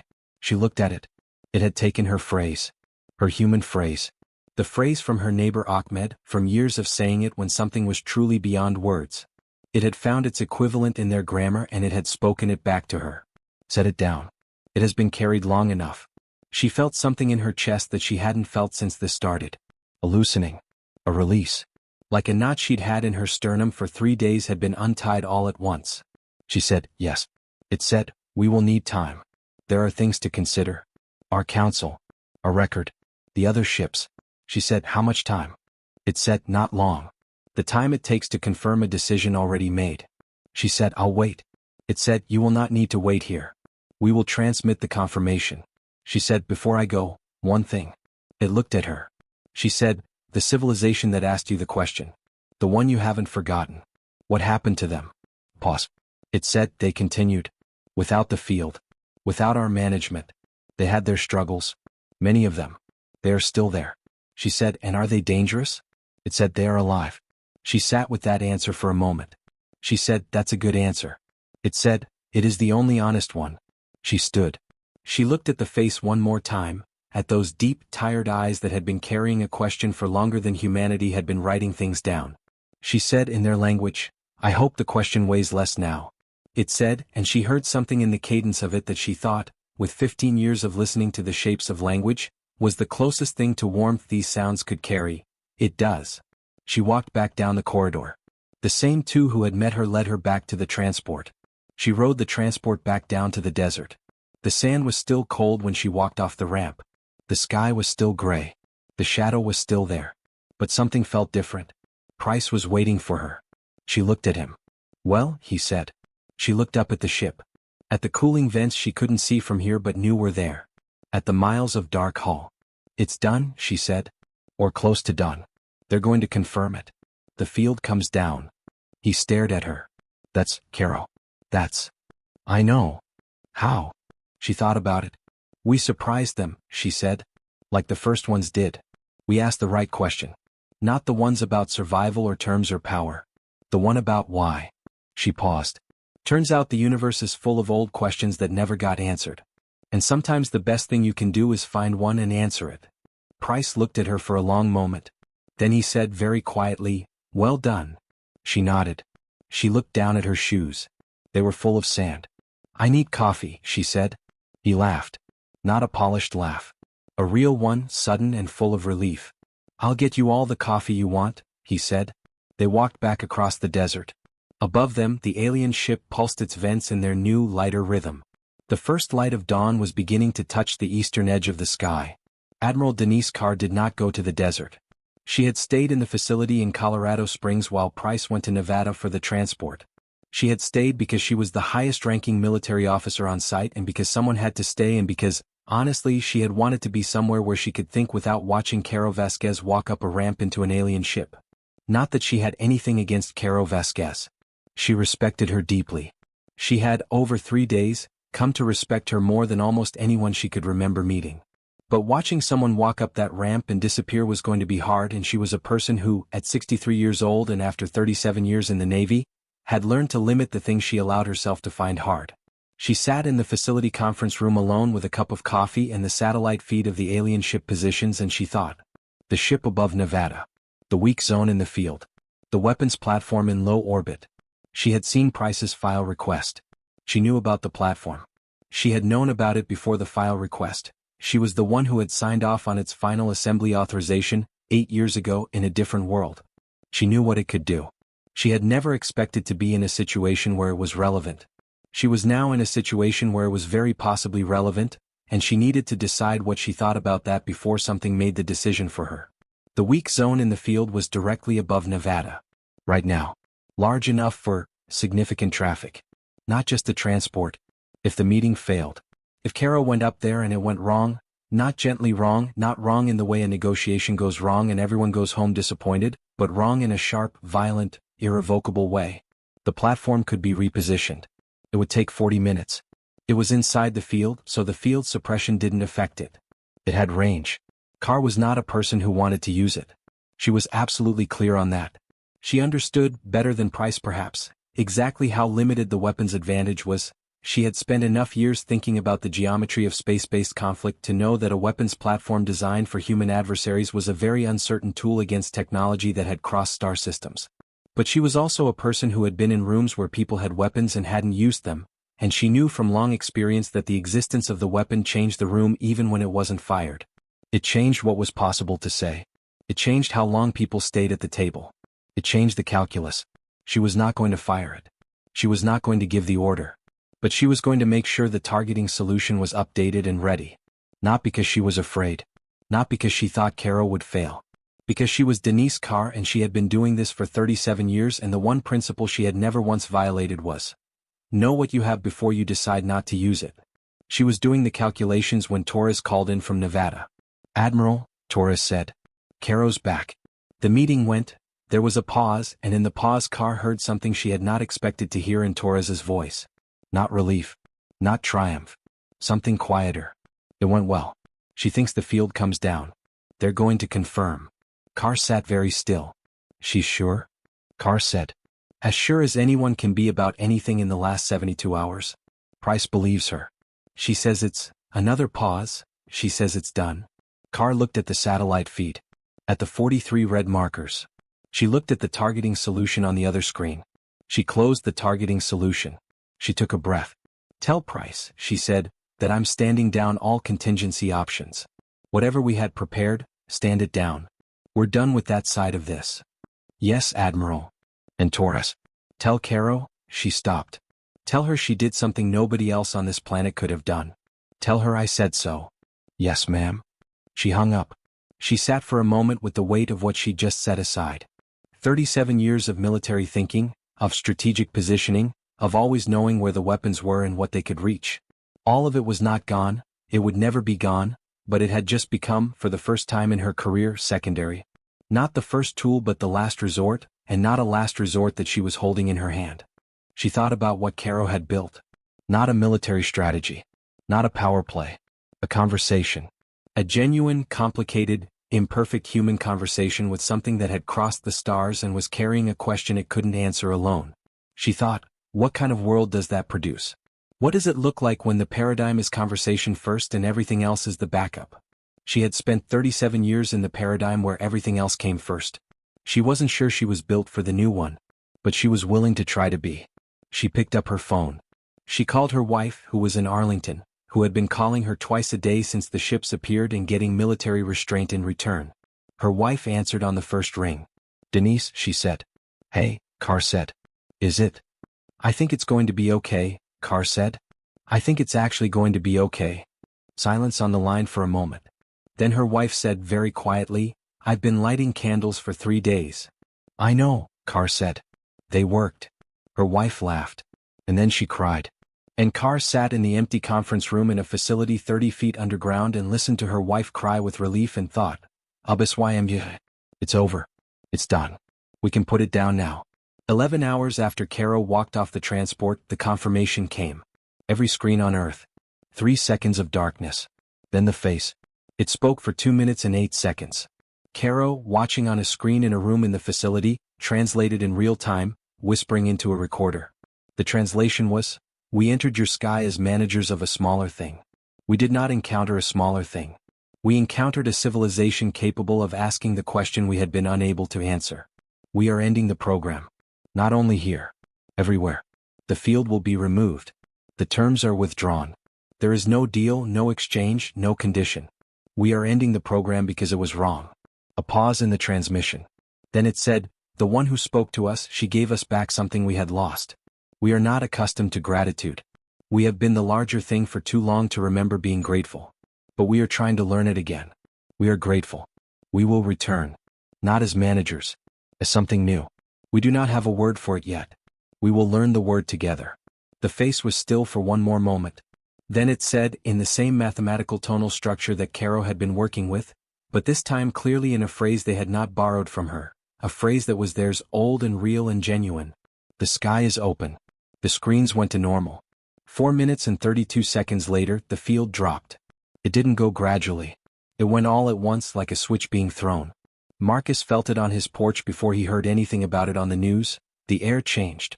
Not dramatically, not explosively. But the feeling of pressure that had been sitting on the world for 3 days, the feeling he hadn't quite consciously noticed because it had been building so gradually, lifted. Like when a storm breaks and you didn't know how tense you were until you could suddenly breathe properly. He looked up. The shadow was still there, the ship hadn't moved. But the quality of the darkness was different. Lighter. It was just shadow now. Not a cage. Just a very large thing blocking the sun. He sat down on the steps.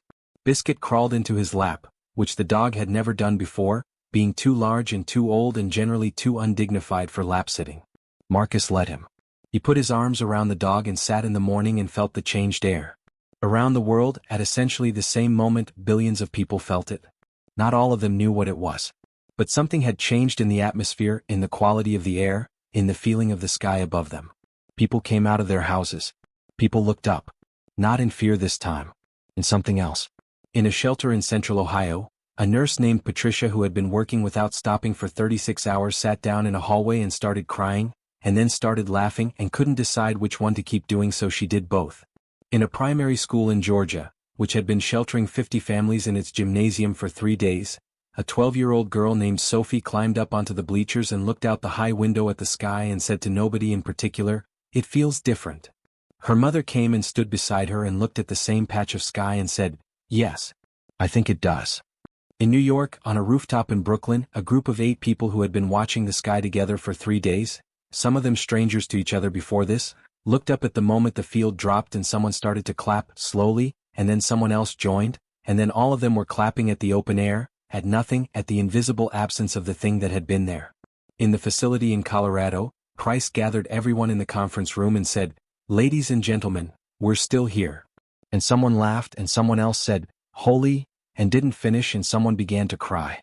Torres, who had not stopped moving for 3 days, sat down in a chair and put his face in his hands and breathed. Carr, on the phone from Colorado to her wife in Arlington, said nothing at all for a full minute. Just listened to the sound of her wife breathing and the city outside their Arlington house making its usual sounds again. Traffic. A dog somewhere. When? The sounds of a world that was still there. Caro sat alone in her room. She had her phone in her hand. She had been about to call her mother in Phoenix when the field dropped. She sat for a moment with the phone in her hand and felt the change in the air and thought about everything that had just happened. 3 days. One conversation. One question at a time. She thought about the face, those tired eyes, the phrase spoken back to her in a tonal language she'd built from mathematics and 15 years of theory. HFY. She thought about Ahmed, her old neighbor, who probably had no idea that his expression had just been transmitted to an alien ship and spoken back by a being that had traveled between stars. She thought about Variable and Constant, her cats, who were probably sitting on the windowsill in Cambridge wondering where breakfast was. She called her mother. "Caro." Her mother answered immediately. "Hey Mom. Caro, are you okay? Are you safe? Where have you been? I've been calling." "I'm okay," Caro said. "I'm good. I'm sorry I didn't call sooner. It was," she searched for the word. "It was a busy few days." A busy few. Her mother made a sound that was part exasperation and part relief. "The sky has been dark for 3 days and you say busy." "The sky is lighter now," Caro said quietly. Pause. "Yes," her mother said. "I noticed. I was standing at the window and I noticed." "Is that you? Did you do something?" Caro was quiet for a moment. "I asked a question," she said. Another pause. "You and your questions," her mother said, and her voice was full of something that Caro had grown up hearing in it, something warm and particular to her mother, something that said, "I always knew. Since you were 4 years old. Every question, every single one. I used to wonder if you'd ever run out." "Not yet," Caro said. She looked out the narrow window at the concrete wall. She was crying, she realized. She hadn't noticed it starting. The tears were just there, running quietly, the way exhaustion sometimes turns into tears without asking. "Mom," she said. "Yes." "Tell me what the sky looks like from your window." A small sound from her mother, a gentle sound. "It's blue," her mother said. "Plain blue. The sun's out. It's a regular Tuesday sky." Pause. "The best kind." Caro closed her eyes. "Yeah," she said. "Yeah, it is." They stayed on the phone for a while without saying much. Just the connection. Just the sound of breathing on both ends and the quiet comfort of being known by someone who had known you since before you knew yourself. Outside the narrow window, the concrete wall sat in the shadow of the underground facility. But above the facility, above Colorado Springs, above the whole continent and the whole planet, the sky was open. The ordinary, extraordinary, irreplaceable blue sky. Plain blue. The best kind. The ships did not leave immediately. They stayed for 3 weeks. Not in a threatening way. The field was down and everyone knew it was down, and the texture of the ship's presence changed entirely. They rose from 30,000 feet to a higher altitude. They were still visible at night, all 43 of them as lights in the sky, brighter than stars, with a regular geometry that made them impossible to mistake. But they were up there, not down here. Not blocking the sun. Not casting shadows. The communications continued. Not through emergency broadcasts. Through something more like a slow, careful back-and-forth correspondence. Caro was central to it, but she had begun in those 3 weeks to build a team. 8 linguists, 3 mathematicians, 2 cognitive scientists, 1, and this made her smile, a power station worker from Carson City, Nevada named Marcus Webb, who had been connected to her by a materials scientist in Albuquerque and who had turned out to have an extraordinary intuitive grasp for the energy physics of alien field generation that was proving invaluable as they worked to understand more of the alien technology. Marcus arrived at the facility on a Thursday. He brought Biscuit. Biscuit was technically not allowed in the facility. Nobody had the heart to enforce the rule. "You're the power station guy," Caro said when they were introduced. "That's me," Marcus said. "You're the one who went up there." "That's me. I watched you walk off the ramp from the live stream," he said. "My hands were shaking." "Mine too," she said. He laughed. "Good. At least it wasn't just me." They worked well together. Marcus's mind worked differently from Caro's. She was theoretical, structural, language first. He was empirical, intuitive, energy first. Between them, they could look at any piece of alien communication or technology and cover more angles than either could alone. The aliens, the team had begun calling them the Veth, which was the closest phonetic approximation of what the beings called themselves in their own language, were communicating more freely now. Not just with Caro's team but, gradually, through the transmission systems, with the world at large. Simple broadcasts, in the mathematical structure that Caro's team had been distributing as a translation framework. Numbers first. Mathematical structures. Gradually, concepts. Gradually, something that was tentatively beginning to approach vocabulary. Not a human vocabulary. Something being built together from both sides. A shared language that hadn't existed 3 weeks ago. The Veth were careful communicators. They were, Caro had come to understand, an old species, older than humanity by a factor that she couldn't quite accept yet, because it had too many zeros in it.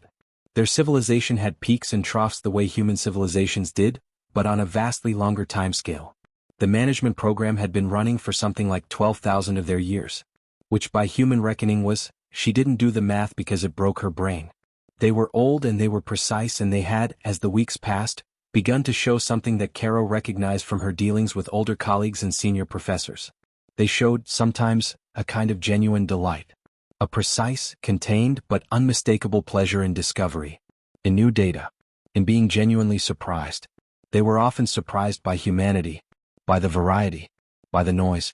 By the simultaneous beauty and chaos and creativity and self-destruction of 8 billion people all doing their own thing at once. By the music which they spent a great deal of time analyzing and could not entirely decode. By art, they had art of their own, but it worked differently and they kept returning to human art with the focused attention of someone trying to learn a language inside a language. By humor.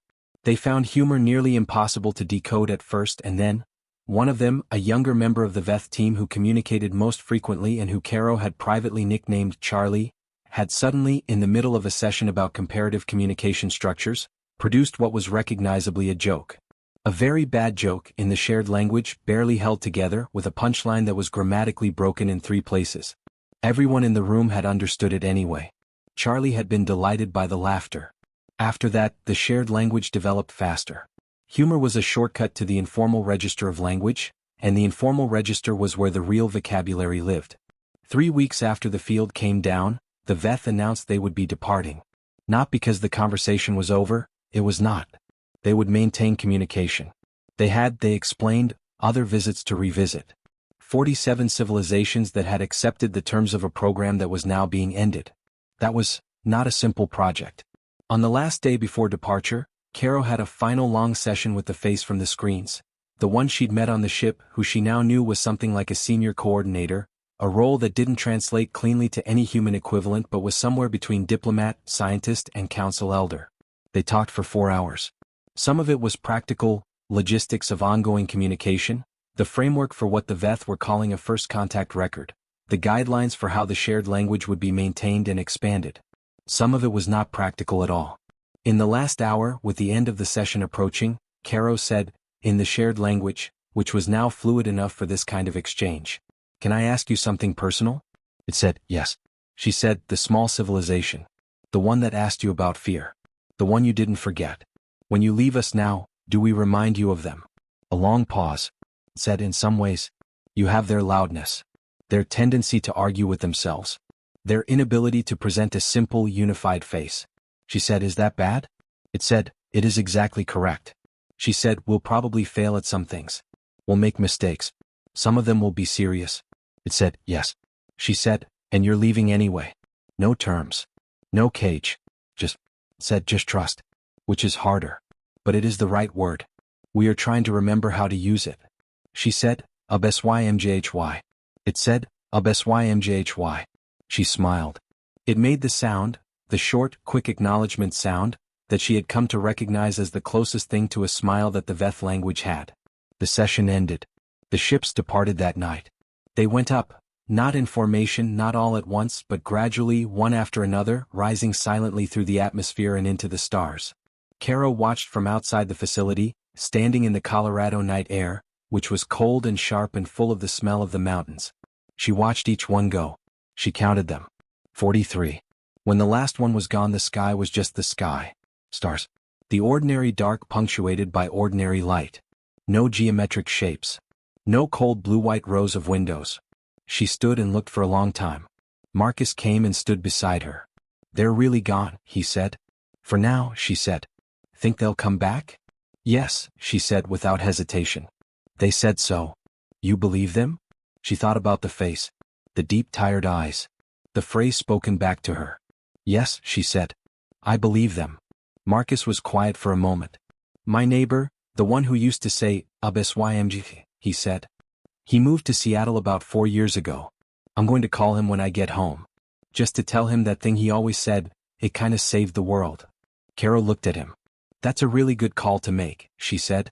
He nodded. They stood a little longer in the cold Colorado night, looking at the ordinary sky. Caro, Marcus said. Yeah. What do we do now? Like as a planet? As people? What comes after this? She thought about it. We do what we always do, she said. We argue with each other. We make things. We mess up. We fix some things and leave other things broken longer than we should. We ask questions. She paused. We remember that the most powerful thing we have is not what we can destroy. Is what we can understand. And that we almost got this completely wrong before we got it right. Is that enough? He said. I don't know, she said honestly. But I think it's a start. She looked up at the stars. All those ordinary stars, scattered across their ordinary darkness. Out there, somewhere in that dark, 43 ships were moving. Carrying a very old species toward 47 other civilizations. Carrying a question that had finally been answered. Carrying the beginning of something that didn't have a word yet in any language, human or otherwise. But they'd find the word. That was what words were for. That was what language was for.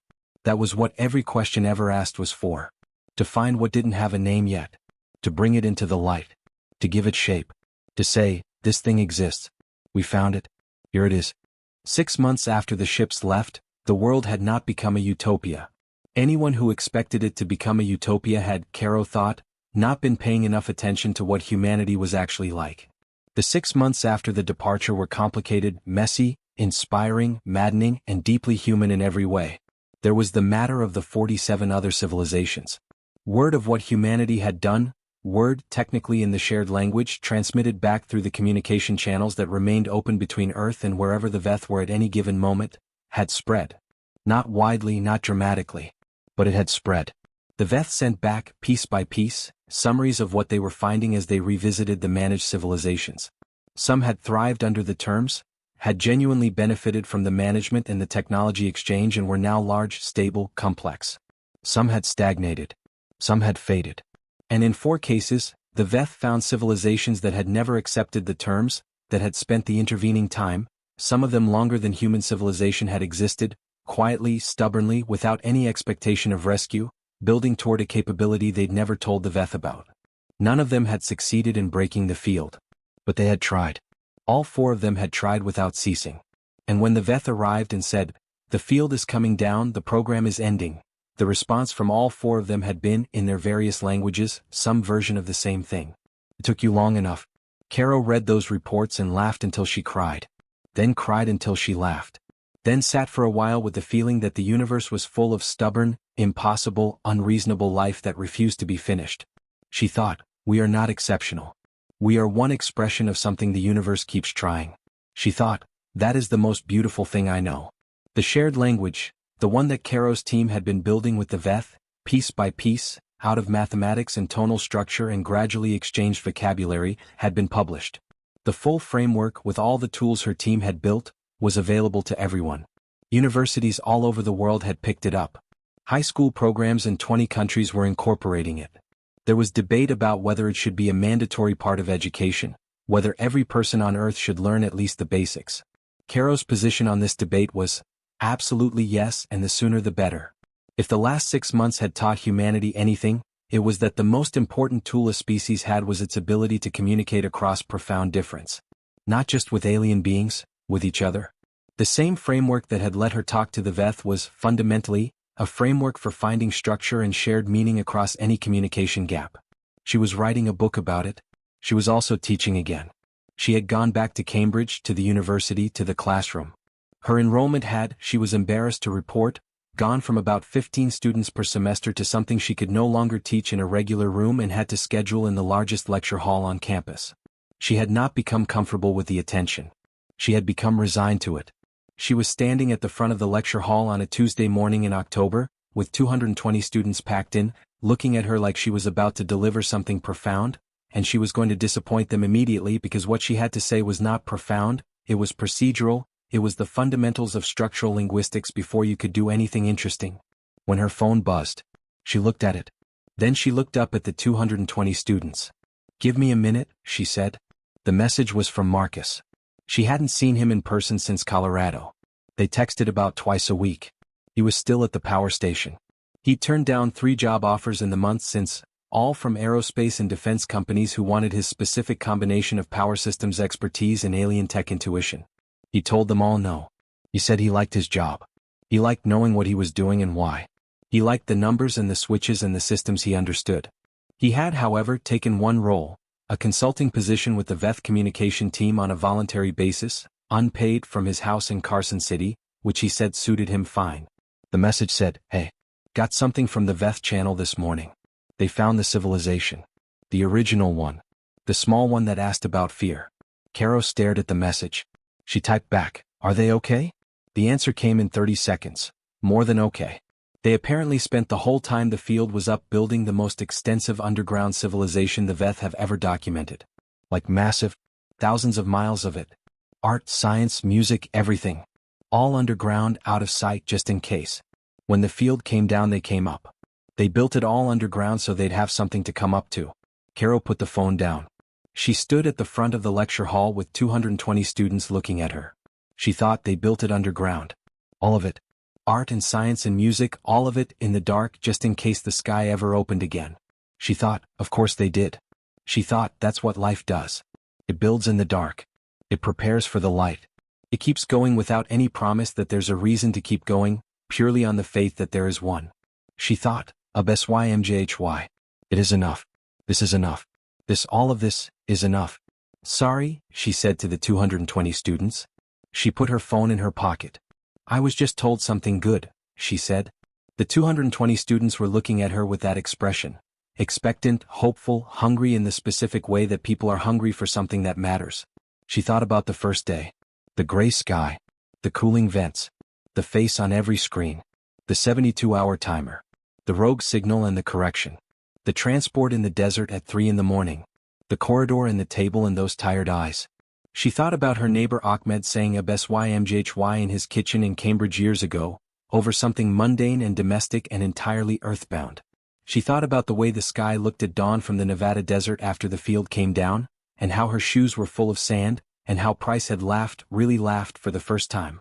She thought about Marcus on his porch with biscuit pressed against his leg, watching the cooling vents change rhythm and thinking, the cage is getting lighter.